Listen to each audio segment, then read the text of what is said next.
Welcome to Quantum Alchemist Master Podcast. In this space, we share our journey in the awakening and integration process without judgment, building an all-inclusive community of awareness, love, support, and full acceptance. Reminding you that you are the master, you are the healer, you are the medicine, you are a divine, infinite, multidimensional being. You are source in human form. We all are. Everything you seek outside of you is inside, inviting you to go within so that you remember who you really are. Step into your true potential, create your own reality, and contribute to the reality of the collective. The change starts with you. We're all one, and love is the answer.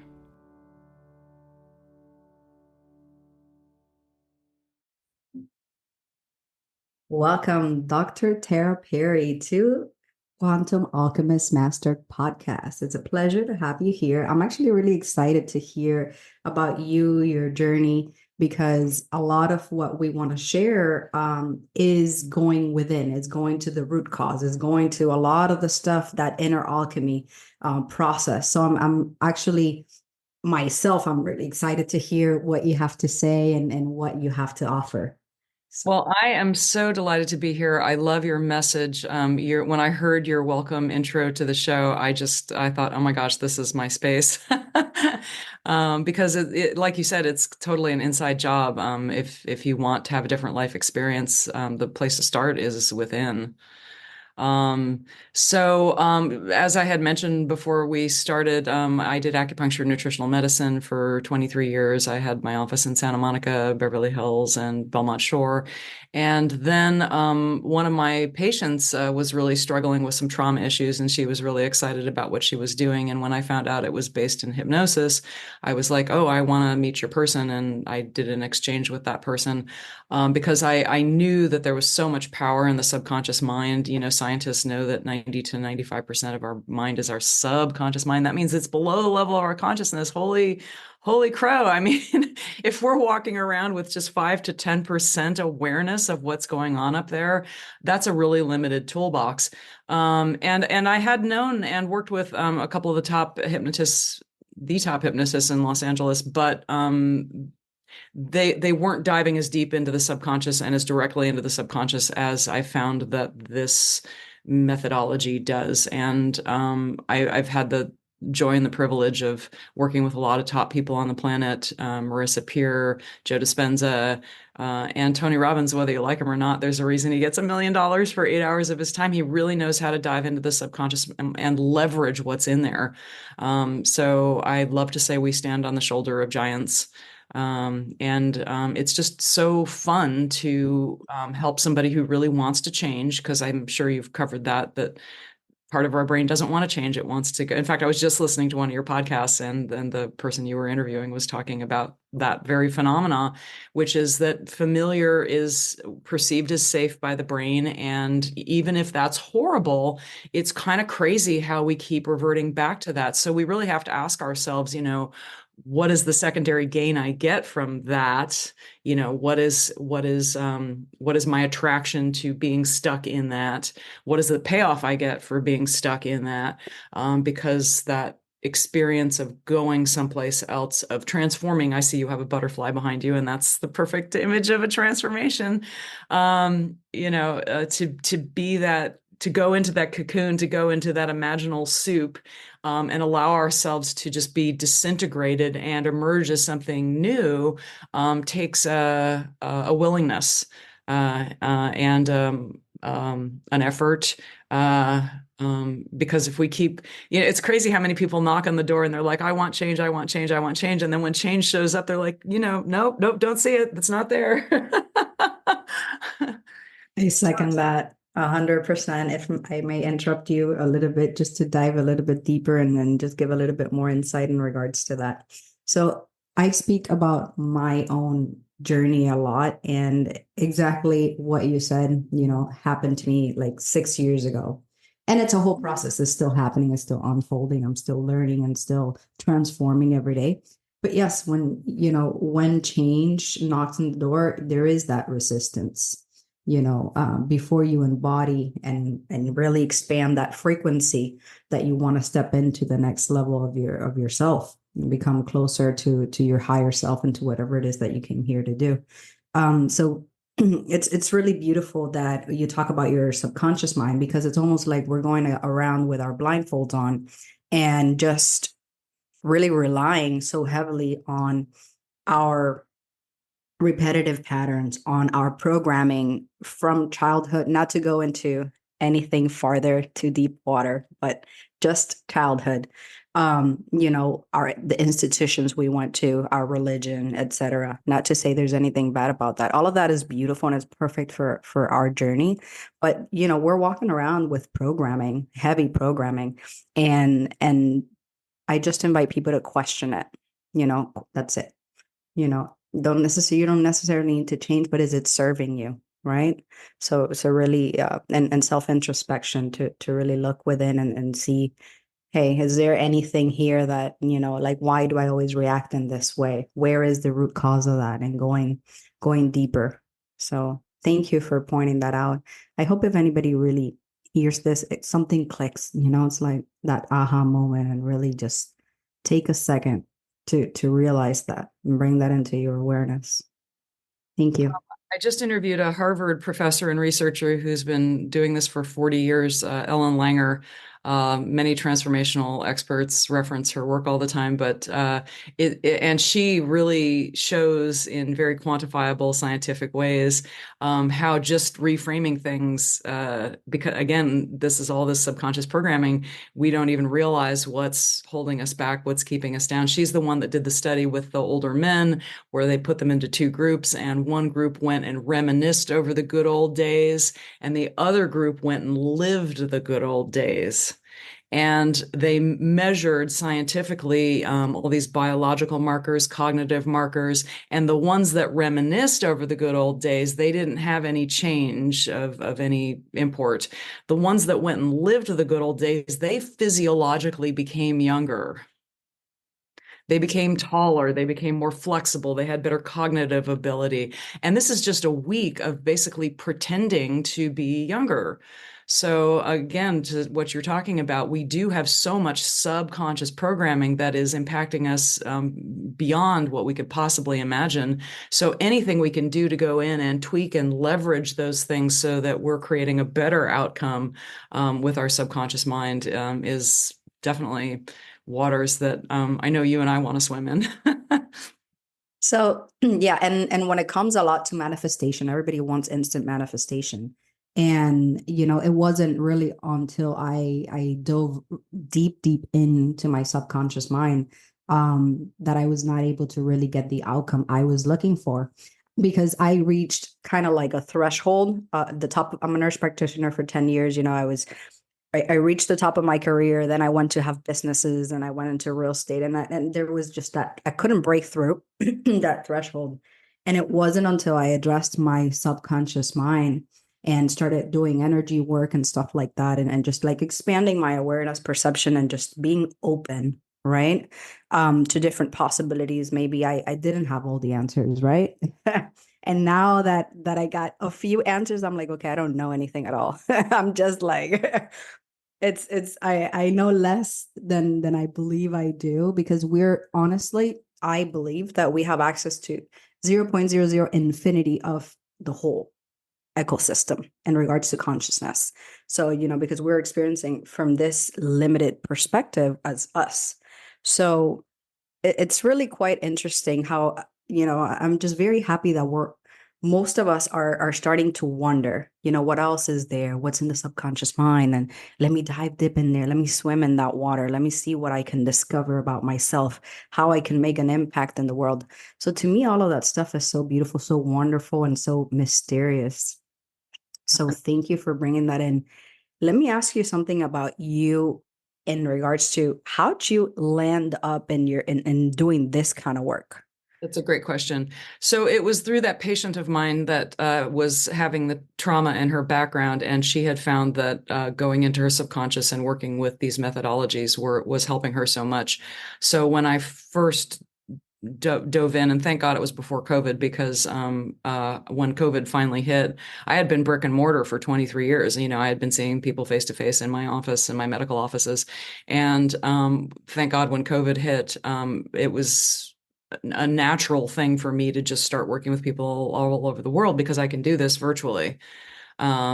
Again, then I started I'm very intrigued with what Dr. Joe Dispenza is doing. So I'm going to my 8th live event with him in a couple of weeks. And, anybody who's willing to do that work simultaneously to working with me, I highly encourage it, because nobody as far as I know, is doing a better job of quantifying what goes on to your blood, what goes on to your brain waves, what goes on with your microbiome when you start bringing your body into this delicious heart and brain coherence, which of course HeartMath has been studying for a very long time, and they have devices to study that as well. But it's not, it doesn't need to be complicated. It doesn't need to be overwhelming.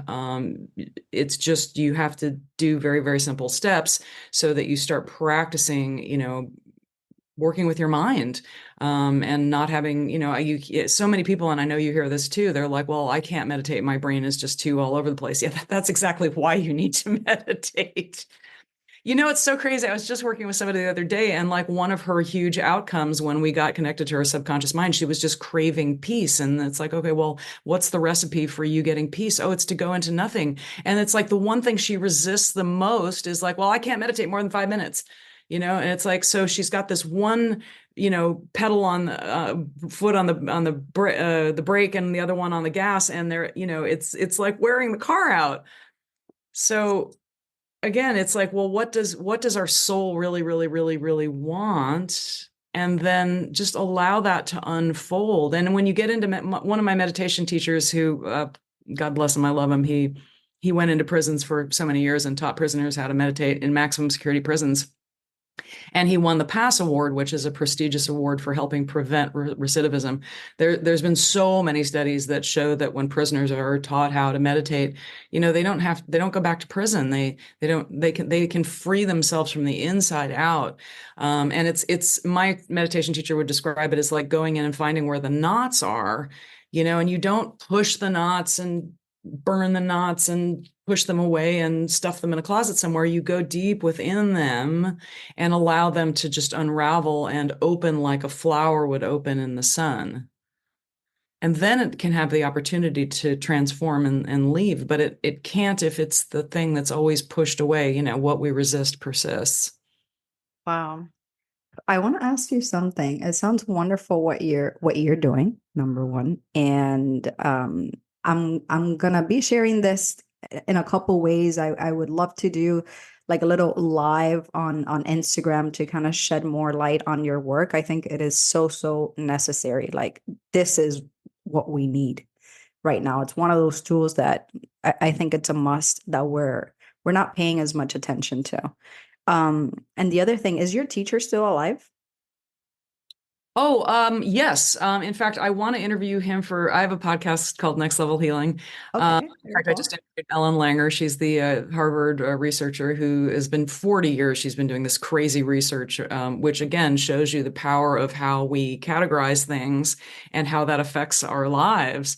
I'll just mention another one that she did. She took these overweight housekeepers in hotels, and half of them they divided them both into 2 groups, and one of them they said, they gave them some class on weight loss. It was the control group, and then the other group they said, you know what, you do so much work every day. You're vacuuming, you're changing beds, you're lifting, you're pushing, you are really doing great exercise every day. You have met the Surgeon General's requirement for healthy exercise. And they just informed them of what they were already doing. And guess what happened? A month later, they had lost more weight. Their blood pressure had immeasurably dropped. I mean, all these wonderful health outcomes just because they realized, oh, I'm doing healthy things. I think I need a session with you. I've been battling a lot with, hormonal issues and stuff like that. And I've done a lot of subconscious work. I literally dive deep every single day into breath work, meditation, and all these things. But that's been one of the things that it's been like 2 years. 2 years ago, I never had any issues with that. And of course, I know it has a deeper root cause to it, emotionally and so forth. But yeah, I've been transitioning that. So maybe you and I should get together and dive a little bit deeper. See if I can convince myself that by playing soccer, I've done enough exercise Happy to, to drop some pounds. go and uncover that with you. About your teacher that I wanted to ask you, and sorry to take away the spotlight for a second. No, I love him and I want him to have the spotlight. His name is Alan Gompers. He wrote a book called Maximum Security. It's not a well-known book, but if any of your listeners are filmmakers, it would be a phenomenal feature film. In fact, he had a conversation with the head of the Motion Picture Academy in Hollywood years ago, and the guy loved it, but he said it's more visual in the first half than the second half. I mean, he had this extraordinary life. He basically was the Wolf of Wall Street. Not the guy, but somebody just like him. He was making $700,000 a month back in the was it the 80s or the 70s? I mean, he was making more money than he could spend, but he was doing it in a way that was not terribly ethical. And he ended up getting busted on that. And in court, he was so clever that he and his friend talked themselves out of court, free men, but they couldn't practice that anymore. Anyway, he had to make up this. I don't mean to cover the whole book, but he had this extraordinary life. But he ended up going to prison on a drug bust that was like an ounce and a half of cocaine, which was lunchtime in the film business. When I was in Hollywood, it was really, I'm not a cocaine person, but cocaine was widely used in that environment at that time. Yeah, and I don't recommend it. I've never done it. I'm not a cocaine person. Disclaimer. Yeah, disclaimer. But he ends up in maximum security prison, and he's a little Jewish guy in maximum security prison in New York State. So it was terrifying to say the least. He ends up running around the track in the prison, sits down, and in an instant experiences enlightenment. It was one of those crazy enlightenment stories. So he ends up finding a book from City Yoga. He goes into macrobiotic eating. He ends up transforming the prison, and he ends up being one of 4 people in the entire state of New York to receive a full pardon. Wow, that's deep. And at that point, he was not even in a hurry to leave the prison. He was happy. He Was. found peace. Yeah, he was a happy, peaceful guy, and he wasn't in a hurry to leave. But he is an extraordinary man. He's not a young man anymore, but he's still working with people. He has transformed so many lives. And Alan, I adore you. And yes, I am going to be doing an interview with him coming up on my podcast soon. There you go. So stay tuned. Yes. I'm going to keep an eye out for that. The reason I was asking. He's not a big tech guy. He doesn't like tech, and still, I think he has a flip phone still. Good for him. So the reason why I was asking initially is because I'm looking to take breath work and some of the work that we do into prisons and recovery facilities and mental health. So I would love if maybe you can connect us, or you can ask him if he's open to the connection, and see how maybe we can collaborate on something or some ideas, or he can put me in touch with somebody to kind of start introducing these things in places where it's not so readily accessible, or they don't have the awareness of that because they're in survival mode. I mean, you're just literally trying not to and eat and sleep and make it out. But I think these all these tools, meditation, breath work, the subconscious reprogramming of the mind and stuff like that. These are amazing tools that maybe if we get them, at least in there somehow, whoever it resonates with and it's open and it's ready, it's gonna ask for it, and it's gonna be open to trying it. So yes, I would love if maybe we can make that connection. Absolutely. Thank you. Thank you so much. It's transformative for people that are in dire circumstances like that and really need some kind of light to find their authentic self, so that they don't end up going down a pathway that ends up, with drugs or homelessness or a long legal record that they can't ever get past. 100%. So tell us Maybe I know it's, HIPAA and patient confidentiality, but is there any cool story or any kind of like testimony that you can kind of make short, like, of somebody that was dealing with something that they were able to work with you and kind of overcome this or make some sort of progress into that, or any funny story, anything you wanna share? It could be a personal story as well. The whole reason I started podcasting is because I was getting all these crazy great results and I wanted to get the word out. So there's lots of testimonials on my YouTube channel. It's either Dr. Tara Perry, Dr. Tara Perry or Dr. Tara Grace Perry. You can find me on YouTube. And you can also find me on my podcast, Next Level Healing. They're all on there. But for example, there was a woman I worked with who was attacked by a Rottweiler, and she went through 6 jaw surgeries. She had developed a choking disorder. Every time she ate, she was at risk of going to the ER. She had 3 young children. She's a beautiful woman, and this was a huge drain on their family. She was living in fear of losing more teeth, having more surgeries, and literally in the first session, she realized this was the answer for her. And by the second session, she just wasn't having those issues at all anymore. I had another gal who saw her husband catch on fire. He is fine, but it ignited. He's fine. It was not serious, but just the smell of the shirt burning and he singed his flesh, but it wasn't, if you met him, you would never know he had any kind of burn. And she ignited PTSD in her. She became allergic to all but 5 foods. She had mold going on, babesia, mast cell inflammation, Lyme. She was diagnosed with all of these things. She was down to eating 5 foods, and I think one of them was salt and the other one was olive oil. I mean, she really was losing her mind. Her husband said, look, I don't know what else to do with you. You either have to see Tara or go to a mental institution, because there's nothing, I don't know what else to do with you. She was doing acupuncture twice a week, neurofeedback, biofeedback. And she did not want to come, but she came. And fortunately, she did, because she was able to experience more peace than she had felt in her entire lifetime. And by the end of the 3 sessions, she just didn't have to do all those doctor's visits. She was able to resume a happy, normal life. I've had so many people. One gal had been through 16 years of therapy. She was having daily panic attacks. By the end of the 3 sessions, she just was able to feel, she said her soul just felt like it should. She didn't feel like the trauma to her whole being was there anymore. So I worked with one guy. He was an advanced Dispenza person, and but he still had 40 years of back pain from breaking his spine in a motorcycle accident.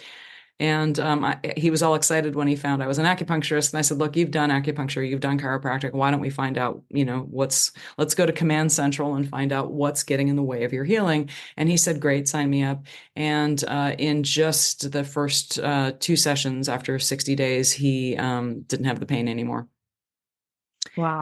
So there's just all kinds of stories on Google and Yelp. There's over 100 5-star reviews of different people with different issues. Sometimes people don't feel worthy. They don't feel like they can ask for money, even though they're highly, highly, highly accomplished people. One gal that I worked with is an oral surgeon, and brilliant, amazing. I love her. She's actually a friend of mine. And she said, look, I just don't feel comfortable asking for money. She says, I don't know what it is. We went back to the root, the cause, and the reason. It was the easiest thing ever. She was doing homework, and her sister was even smarter than she is. So, and I mean, that person has a very substantial medical career right now. But the father said something that just, she took it to heart as, oh, I'm not worth it. I'm not good enough. I'm not. And that just, again, it's that programming that gets stuck in that subconscious mind. And it's people are like an iPhone 14 operating on iPhone 4 technology. So we just rewrote the program. And I called her up 2 months later and I said, hey, how's it going? And she says, oh my God, I go home with more energy. I'm a better wife. I'm a better mother. I said, dollar wise, what's it worth to your business to be able to ask for what you're worth? She says, oh, about $10,000 more a month. That's great. That should be a good reason, On that subject, I worked with another gal. I met her at a Dispenza retreat, and she says, look, I didn't have any problem asking for money when I was a lawyer, but I'm a gallerist now in Europe, and I just don't feel comfortable asking for money, and it's hurting my clients, it's hurting my business. And it's just exhausting. And so we went back to the root cause and the reason, and it was so completely not what she expected. And we rewired it, and now she sells paintings for $30,000 and $40,000 a piece and has a great time. So it's just so crazy what's stored in the subconscious mind. Your conscious mind is processing 40 bits of information per second. Your subconscious mind is processing 40 million bits of information per second. And again, the definition of subconscious is below the level of your consciousness. So what's swimming around in there? And I invite people to have some playful curiosity about it, because we seem to do ourselves so much harm, especially in our society. We beat ourselves up so badly. Most of us would not stand for a child being treated the way we treat ourselves every single day. Absolutely, 100%. You know what? If it's okay with you, because we do a lot of breathwork retreats and sessions and ceremonies and stuff like that, live as well as online. And we have a mental health practitioner with us for the integration session, as well as myself, based on my own journey working with plant medicine and the near death and all these things that I've been through myself. But you know what? I will love it to include you as a resource on, further integration process and working with that as a reference in case somebody wants to reach out to you. I think that would be extremely, extremely valuable. Because as you know, with going into the subconscious mind is like you have a glass of water and, a lot of stuff can come up. You're like staring that and you're accessing stored emotions and memories and stuff like that. And, we do spend a lot of time and offer a whole integration program. But if anybody feels that they need additional help, I would love them if they could get in touch with you. That would be really, really amazing. Absolutely. Happy to connect on that. Thank you so much. Let me ask you something else. So how have you applied what you've learned in your own personal life? Is there anything you were particularly dealing with that you said, hey, let me dive deep into that. Let me do what I preach and see how I can rewire this and just get myself on a better track? Yeah, that's a great question. I would say my dad was probably something was going on there, either bipolar, narcissistic. 1 minute I'd be the center of the universe, the next minute he didn't care if I was breathing or not. And it wasn't his fault. He just was who he was, and he did the best he could, and he wasn't a bad person. There was, I look at the parents that are out there, and I didn't get beaten as a child or sexually abused or anything like that. So I'm deeply grateful for having a good childhood. But that aspect makes you, you always feel like you have to prove yourself. You don't feel like you don't inherently feel worthy, so you're constantly out there doing the next best thing, out there proving yourself at the next level. So finally just getting to inner peace was a big thing, and feeling worthy was a big thing.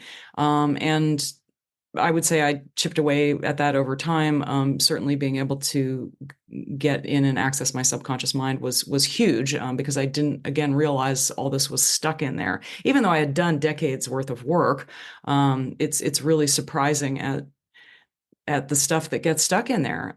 So it's a process. And, that's another thing I would share with people. It's you want to develop like this upward spiral, so that, as you release stuff that doesn't serve you, as you start operating in higher, better frequencies, it really is a frequency thing. I just interviewed a lovely fellow who wrote a book called The Creation Frequency, Mike Murphy. Very, very tiny book. One of the best books on law of attraction I've ever read. In fact, I've got an interview with him coming out in a couple of weeks. Very cool. The teensy tiny book. It's his life story. He went from having nothing to having it all. And he did it with law of attraction. He met this crazy guy in the middle of nowhere, paid him $50 an hour for 7 sessions. And that was everything he had. He was working in a terrible restaurant for tips. This was years ago. So $50 was, probably more like $200 or $300 today. But it's forwarded by Jack Canfield, who is, of course, the granddaddy of law of attraction training. anyway, it's just a valuable little book for helping people with law of attraction. You asked me a question and I went off on a different tangent. What was your question? You're good, and you did answer it. It was really a situation in your particular life that you have implemented working with your subconscious mind and reprogramming, and you mentioned your dad and a lot of work with that. Want to finish that for sure, because as you do this, I mean, I love the book Atomic Habits. It talks about how if you just get 1% better each and every day, that compounds on itself. So it's really important that you make these little subtle shifts in your life, whether it's your breath work, whether it's your meditation, whether it's your grounding in your time in nature, whether it's gratitude, whether it's forgiveness. And that's forgiveness of everybody, forgiveness of other people, forgiveness of God, and ultimately forgiveness of yourself. If you just get 1% better each and every day, your vibration improves and you find that you start connecting with other people whose vibration is up, and opportunities start to become available to you. You start to realize, what your path in the world is in a more authentic, deeper way. And it just feels so much better. It's a lighter, happier, more joyful way of being. More blissful way of being. Gosh, the meditations and the breath work I do now, I can't even believe how good it feels. And sometimes I'm like, okay, well, I can't do this too much more because it just feels too good. Also something else I want to point out is that meditation does not look the same, in my opinion, for everyone. So a lot of people, and I am speaking from my own personal experience, I can't speak for other people, but a lot of the information I had heard about meditation was just sitting and having no thoughts. Okay.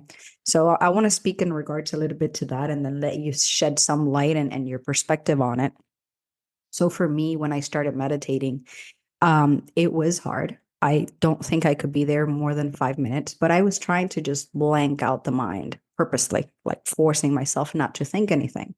And then I started changing and adding mantras to it or music to try to do a pattern interrupt in regards to that. That helped a little bit, but it was not what I was looking for still. I couldn't go deep.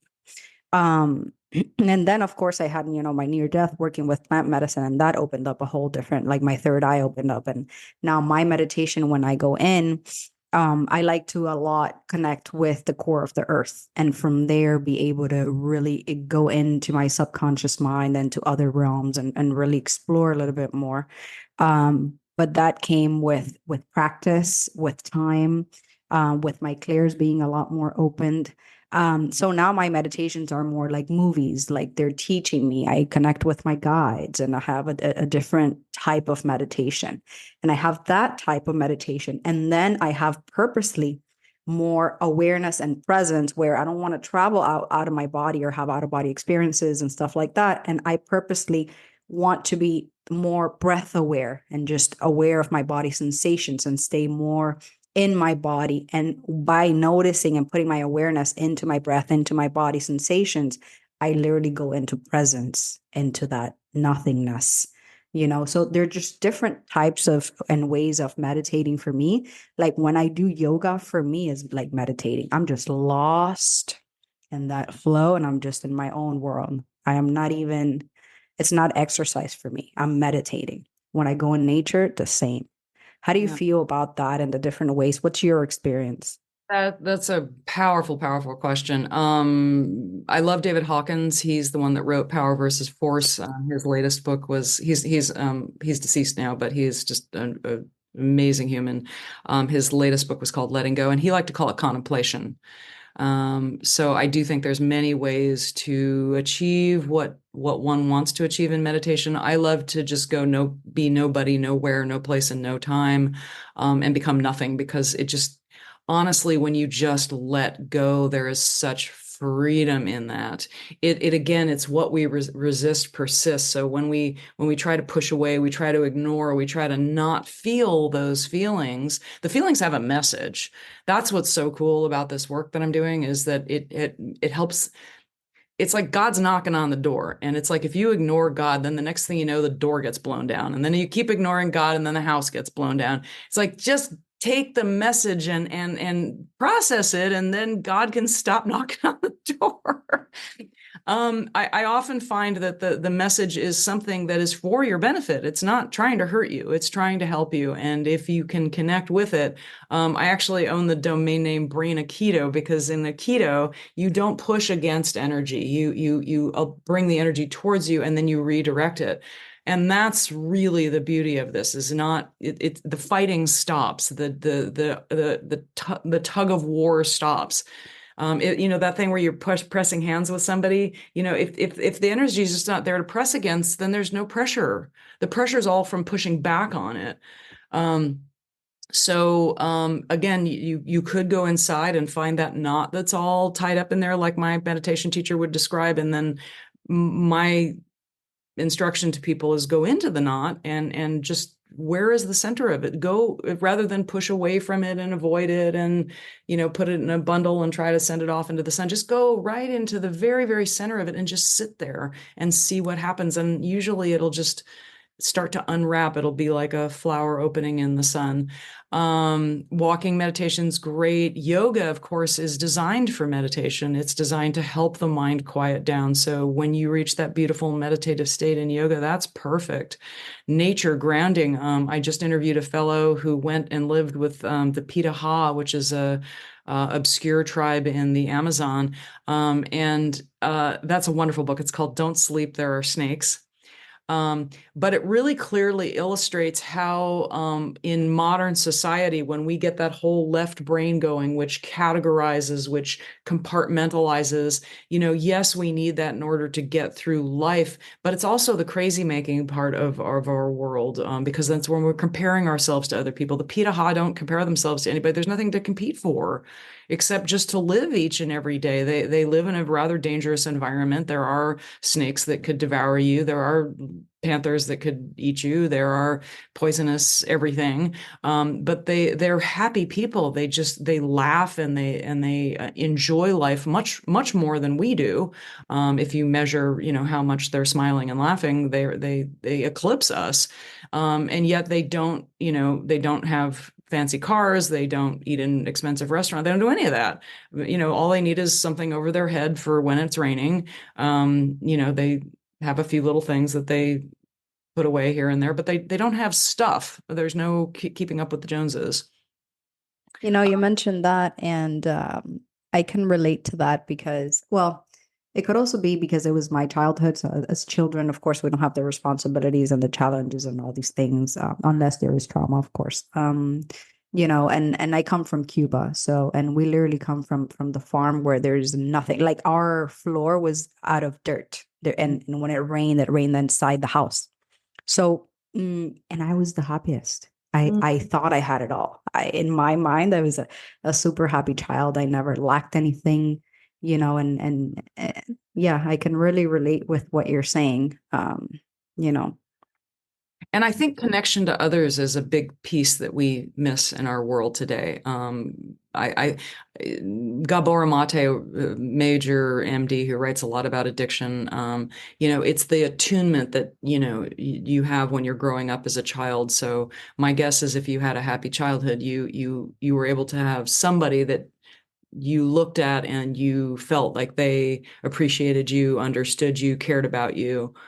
That's the attunement that is so valuable in childhood. So if you grow up in a mansion and you have two parents that aren't mentally, able to look you in the eye and give you that love, that validation, it's called attunement. It's just knowing that there's a loving person there, a parent figure who cares about you, who gets you, who is connected to you. That's where a lot of trauma comes. I've worked with not Vietnam veterans in general who got 100 on their PTSD scores, and that's the maximum. They don't go back to wartime. They typically go back to somewhere in childhood. Wow. I worked with vets for a little bit. I think it was 6 months, and it was a hard job. It's the stories. I was just blown away. And I really feel that the current system we have, and it's not to speak bad about the current system. I'm grateful for all the advancement we've done. It's part of the evolution process. And just being aware of what's needed. There's got to be another way. We need to find a way to help others and help ourselves, because it's the same thing. um and really just bringing this type of work, hopefully they will start to bring it into the programs that actually support vets, and counseling and stuff like that, other than what there is currently. Hopefully that, they'll be more open and more open until there's a way for us to get in there and try to help from a different way. Well, they did actually open the door and lay out the red carpet for acupuncture years ago, which is great because, I mean, just putting acupuncture needles in the ear is tremendously helpful for the vagus nerve. The vagus, again, dialing back that sympathetic response. So there's something called battlefield acupuncture. I mean, it's great for sleep issues, pain issues, trauma issues. So that's a very nice change that occurred in the VA system some years ago. And yes, I agree with you. It'd be great to see meditation, breath work, and just honestly community. You can move mountains when you create community. 100%. Let me ask you, we've heard a little bit about, and just to kind of start wrapping up, I know we've been speaking for a little bit. How, like, were you always, aside from that event that happened and you got into with that patient of yours and stuff like that, were you always interested in this kind of stuff? Did this always like intrigue you as a child? Was like, how were you as a teenage? Like, kind of like a Yeah, little that's bit on the backstory. Like, was this like, I don't know, were you always into this? How did, like, because usually, yeah, you have those aha moments. Like, yeah, this is my, I want to die. Like, for me, it was the Akashic records. Yes, I came across somebody told me about the Akashic records. I said, I don't know what that is, but I want in. So, right, like. question. So my first For experience that. with this was probably when I was about 29, I think. I did a breathwork session with somebody who had trained in TM. And oh my goodness, I went out. I felt like Eckhart Tolle felt when he was walking around the world for a year and he just didn't, he just was so blissed. I was blissed out. I was completely blissed out. And I thought to myself, my goodness, if this doesn't change, I'm never going to accomplish anything in my life because I just didn't need anything. I was seeing auras. I was blissed out. And fortunately, I did start coming back to planet Earth because really, I don't know what you would have done if you were in that state. I guess you could become like a guru or something. But that was my first entree to that. I have fortunately had many experiences like that. I've had experiences after yoga classes with high vibration people where all of a sudden it just hit me and I just felt it's just enlightenment. I don't know. So one day after a yoga class, I noticed there was this feeling in my heart, and I noticed there was this silver thread going out from my heart. And it went to my mother, and I thought, oh, that's interesting, because my mother and I had some, issues at that time, and I thought, that's interesting. But it was this beautiful silver cord, and I thought to myself, I wonder where else this silver cord goes. And in a nanosecond, I saw that silver cord go to every sentient being on the planet. And I was just in this state of awe and overwhelm. I'm literally laying on the floor in this yoga class, crying, sobbing. And everybody, this is Shavasana. And I think everybody's going, oh, this poor woman, something horrible is happening in her life. I'm sitting there in bliss, joy, and ecstasy with tears of gratitude rolling down my cheek. And this went on for like 5-10 minutes. And I went up to the teacher, everybody's out of the class now. And I finally get off the floor and I walk over to the teacher, and she was a spiritually evolved person. So I didn't think she would think this was nuts. So I told her what had happened. And she nods at me and she says, oh, welcome to my world. She says, I oh my love God, that. she says, I'm so happy for you. You had this wonderful experience. But I mean, I've fortunately, this has occurred to me in various forms over the years, and I don't really, I don't have full control over it. If I'm doing like a Dispenza retreat, I'm going to have some kind of download or experience or mystical experience when I do that. It has happened spontaneously, and I'm very, very intrigued with, on my podcast, I've interviewed many people with near-death experiences. So I there's just so much richness there. Learning from people who have, like Eben Alexander, I interviewed him. He's arguably became more brain dead than any human being ever. He's a neurosurgeon, a brain surgeon. So when he had that experience and wrote about it, people listened, and this was on the New York Times bestseller list for 40 weeks, Proof of Heaven. I interviewed Mark Gober, who wrote this fabulous book that quantifies mathematically all these experiences that people are having that don't fit Newtonian physics. It's one of the best books on quantum physics and consciousness in the brain. He proves that consciousness is not located in our brain. And he does it in a way that a 10-year-old could understand, because he's used to doing very, very high level quantification for Wall Street. He's a summa cum laude graduate from Princeton. So he knows how to take very, very complex information and make it so that anybody can understand it. So that's another fellow that I've interviewed on my podcast. So I'm so grateful that this connection has been there throughout my life.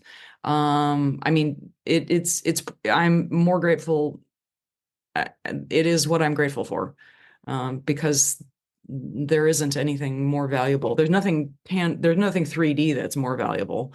Because when you're connected to source,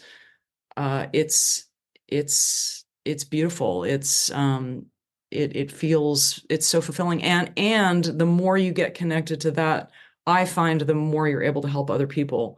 And then that is got rewards that exceed anything else. So I think I answered your question. You did, and you went even above that. So thank you for always going beyond, just the question, and really giving more insight and also recommendations, because a lot of the recommendations you've given, they can start off by listening to the episode on your podcast. From there, if they have an interest in the book or whatever further information, they can. On my website, I have a whole page of books, because I in fact, hopefully I'll be putting out like a weekly book report, which I started to do a while ago. I just didn't completely tick the box on that one.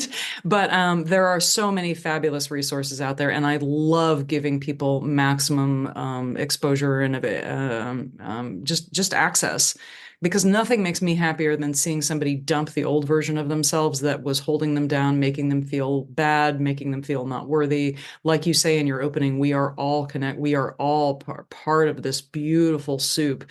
And Mark Gober has a page in his book, An End to Upside Down Thinking, which shows that the golden rule exists in every single religion on the planet. And obviously, I mean, because I was going right into that.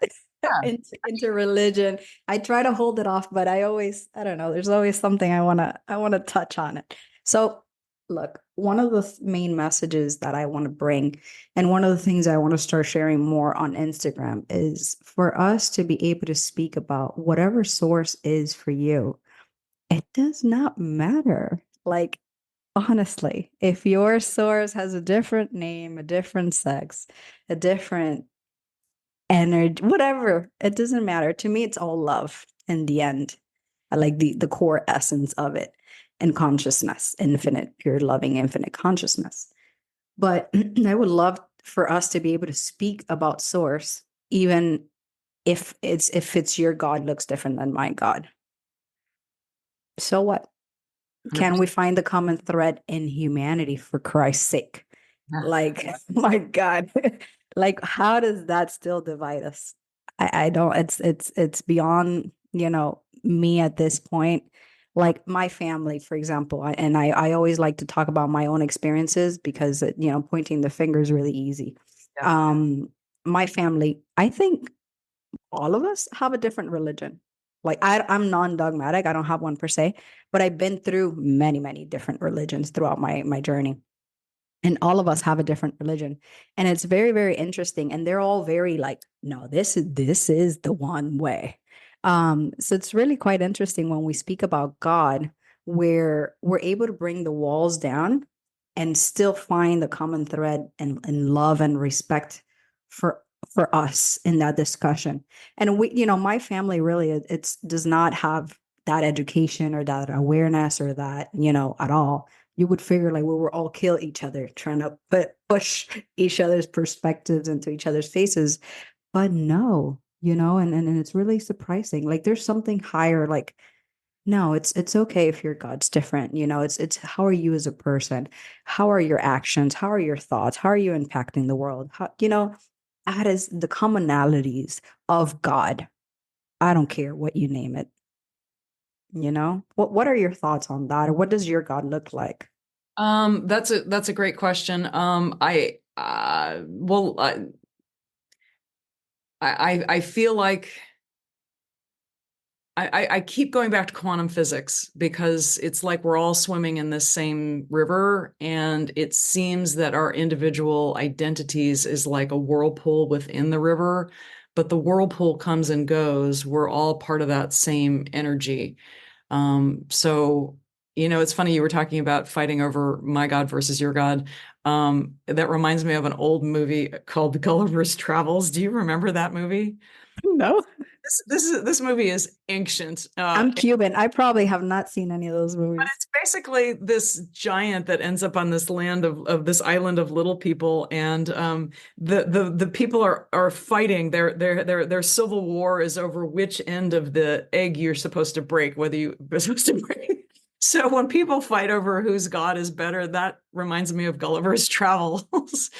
I mean, I wasn't raised with religion, which I'm actually grateful because my connection to spirit is very, very strong, and I don't feel like that was imprinted on me. It was just something that came forth because it was there and it was wanting to be acknowledged and wanting expression.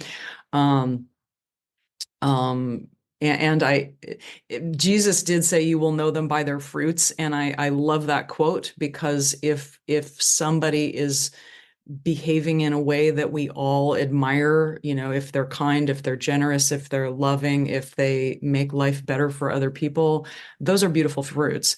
You know, when I look at what Dr. Joe Dispenza is doing and bringing people into heart and brain coherence, and their microbiome is improving, and their brain waves are improving, and they're dropping, you know, their mental struggles, their physical health is skyrocketing. Those are beautiful fruits. So I love that litmus test. If the fruits are good, then I think the plant is good. So we don't really have to. And again, with my work, it's just so obvious how much trouble we get into when we get into the left brain and we have to compartmentalize. We have to. The Pitaha don't even have a number system. They don't need it because they're so connected to nature. And it's just like, you know, there's a little bit, there's a lot, they don't need numbers. And again, these are very, very happy people that are very living in the moment. Again, I hope I answered that question. Yeah, sorry, I try to squeeze as much out of you for the the time that I do have you here. Um, any last messages, anything you wanna end with? Also let people know, you know, I know we touched on here and there, but maybe more specifics as to what are some of your services, where they can find you, or any other messages you wanna. So for any of your listeners, they can go on my website and just shoot me a message, say that they heard the podcast. I have a meditation called Unzip. Remember, we were talking about getting out of the mind. So this is just a simple meditation. It's very short. It's like 10 minutes, but it'll help you unzip out of this drama that you're in and just go into nothing. So that's my gift to you from listening to this podcast, if you'd like to hear that.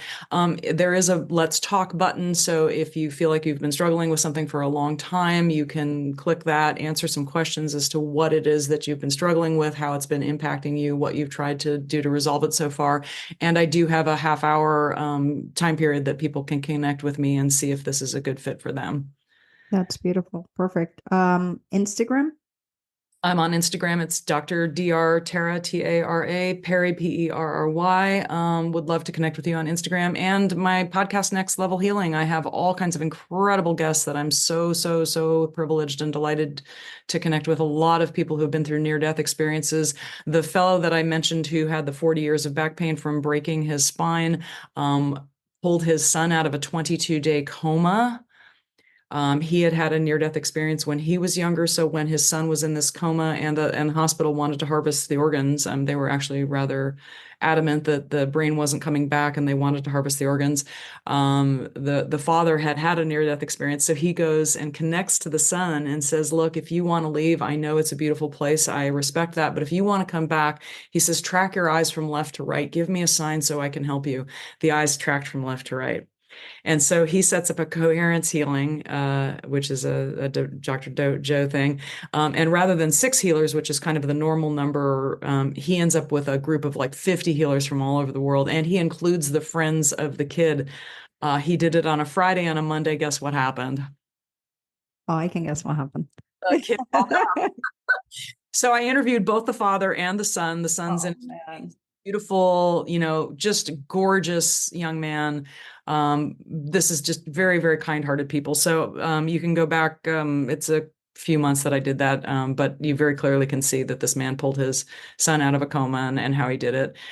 So yeah, Next Level Healing. It's on all platforms. Would love to connect with anybody and everybody listening to this message who wants to live a better life. And kudos to you with taking this work into prisons and working with people that are really struggling. I know Dr. Joe's also doing that. It is such rewarding work to connect to people. That's another thing that Jesus said. Jesus said, help those who are, if you help those who are less than, you are helping me. And again, that goes back to the quantum field, because everything is you. And that includes everything. That's our environment, that's our world, that's our planet.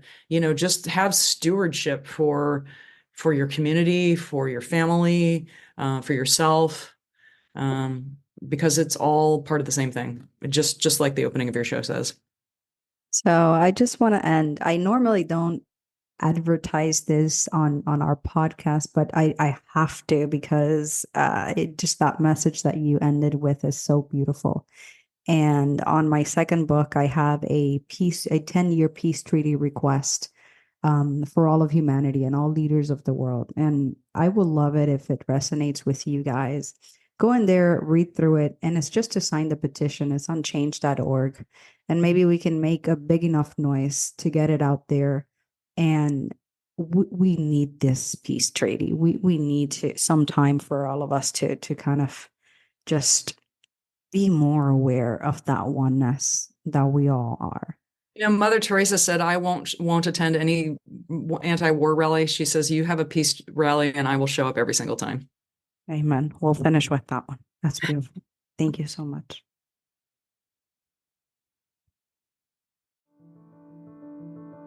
Thank you so much for listening. For more, follow us on Instagram at Quantum Alchemist Master.